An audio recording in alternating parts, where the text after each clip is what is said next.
Hoje, a gente vai mergulhar num assunto que é fundamental para entender como o Brasil funciona. Os 5 princípios que regem a administração pública. São as regras do jogo, sabe? Elas garantem que o poder do Estado sirva a todos nós e não a interesses particulares. Mas vamos começar com a grande pergunta, a questão de $1 milhão. Como a gente pode ter certeza de que o poder do governo vai ser usado de um jeito justo, para o bem de toda a população? Como garantir que os governantes andem na linha? E a resposta para essa pergunta tão importante, bom, ela está escrita na nossa lei maior. É a Constituição Federal, mais especificamente lá no artigo 37, que define a base de tudo, o alicerce do que a gente chama de direito administrativo aqui no Brasil. E aqui estão eles, os 5 mandamentos, os 5 pilares que sustentam a máquina pública: legalidade, impessoalidade, moralidade, publicidade e eficiência. Olha, não importa sendo o governo federal, estadual ou na prefeitura da sua cidade, qualquer ato público tem que, obrigatoriamente, seguir essas 5 regrinhas. E para ninguém nunca mais esquecer esses 5 princípios, tem um macete, quase um código secreto que ajuda muito: a palavra LIMPE. Isso mesmo, LIMP. Cada letrinha aí representa um dos princípios que a gente acabou de ver. É uma mão na roda para memorizar a base de um bom governo. Beleza, então. Vamos começar a destrinchar isso. A gente vai começar pela fundação, pelos 2 primeiros princípios que são, assim, a base de todo o resto: legalidade e impessoalidade. Pensa assim, o princípio da legalidade é a regra número 1 do jogo. Ele diz basicamente que a administração pública não tem vontade própria. Ela só pode fazer aquilo que a lei manda ou permite. Não tem espaço para "eu acho que", ou está na lei ou não pode ser feito. Simples assim. E aqui tem uma diferença que é nossa, gigantesca, e que todo mundo precisa entender. Para qualquer cidadão, a regra é: o que não é proibido é permitido, certo? Agora, para um gestor público, a lógica é o exato oposto. Tudo é proibido, a não ser que a lei autorize. Essa inversão é o que nos protege de decisões arbitrárias. Seguindo em frente, temos o princípio da impessoalidade. O que isso quer dizer na prática? Que a ação do governo tem que ser para todo mundo, sem dar um jeitinho pro amigo ou prejudicar um desafeto. E mais, a ação não é da pessoa, do servidor, é do cargo, do órgão público que ele representa. Dá para pensar na impessoalidade como se ela tivesse 2 lados, sabe? O primeiro é que o objetivo tem que ser sempre o interesse público, nunca o privado. O segundo é que quem age é o Estado, não o fulano de tal que está na cadeira. E é isso que garante a isonomia, ou seja, que todos nós sejamos tratados de forma igual perante a administração. Bom, já vimos a base, as fundações. Agora vamos falar da bússola moral que guia tudo isso.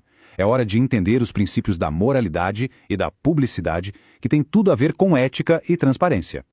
A moralidade vai muito além de só seguir a lei. Ela exige que o administrador público seja honesto, leal, que haja de boa fé. A ação dele precisa ser compatível com aquilo que a gente, como sociedade, entende que é certo, que é ético. E tem uma ideia aqui que é fundamental. Não adianta só cumprir a letra fria da lei. A ação tem que estar em sintonia com a moral administrativa, com a noção de honestidade e justiça. Um ato pode até parecer legal no papel, mas se ele for imoral, ele é inválido. Ponto. E chegamos no princípio da publicidade. A ideia aqui é simples e poderosa. O que o governo faz não pode ser segredo. Os atos têm que ser divulgados, têm que ser transparentes. E por quê? Para que todo mundo possa fiscalizar, controlar e, claro, entender o que está sendo feito com o poder que foi delegado aos governantes. Pense na administração pública como uma casa com paredes de vidro. A regra é essa: transparência total. Tudo que é feito tem que estar à mostra. O sigilo, o segredo, é uma exceção muito, mas muito rara, que só pode acontecer em casos bem específicos que a própria Constituição prevê, tipo segurança nacional ou para proteger a intimidade de alguém. E para fechar o nosso quebra-cabeça, o nosso LIMP, falta a última peça. Vamos falar agora sobre o princípio da eficiência, que, por sinal, é o mais moderninho de todos. E olha que curioso, esse princípio da eficiência, ele é o caçula da turma. Ele nem sempre teve na Constituição, não. Foi só em 1998, com uma emenda constitucional, a de número 19, que ele entrou oficialmente no jogo. Isso mostra uma baita mudança de mentalidade, de um Estado que era só burocrático para um que também precisa entregar resultados. Mas o que é ser eficiente para o governo? É buscar o melhor resultado possível com o menor custo no menor tempo. É ser produtivo, ágil e, o mais importante de tudo, prestar serviços públicos de qualidade para a população. É fazer a máquina pública funcionar bem. Ok. Teoria muito bom, mas e na vida real? Como tudo isso funciona junto? Para a gente entender de verdade, vamos analisar um dilema, uma situação real para ver o LMPOE em ação. Então, vamos imaginar uma situação bem tensa. Um auditor fiscal da prefeitura descobre uma fraude de impostos gigantesca numa empresa muito poderosa na cidade. Uma empresa que gera um monte de empregos, que tem muita influência política. E aí, o que esse auditor faz?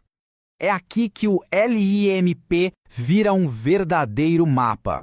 Pela legalidade, o auditor tem que aplicar a lei, sem tirar nem pôr. Pela impessoalidade, a empresa poderosa tem que ser tratada como qualquer outra, sem privilégios. Pela moralidade, o auditor precisa ser íntegro, resistir a qualquer pressão. Pela publicidade, todo o processo de fiscalização tem que ser transparente. E pela eficiência, a investigação tem que ser bem feita, claro, mas sem paralisar a empresa, sem necessidade.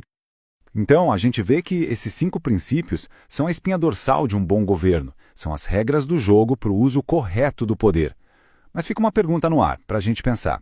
Quem garante que tudo isso seja seguido à risca? A resposta, no fim das contas, está no controle que a sociedade faz, na nossa fiscalização, na participação de cada um,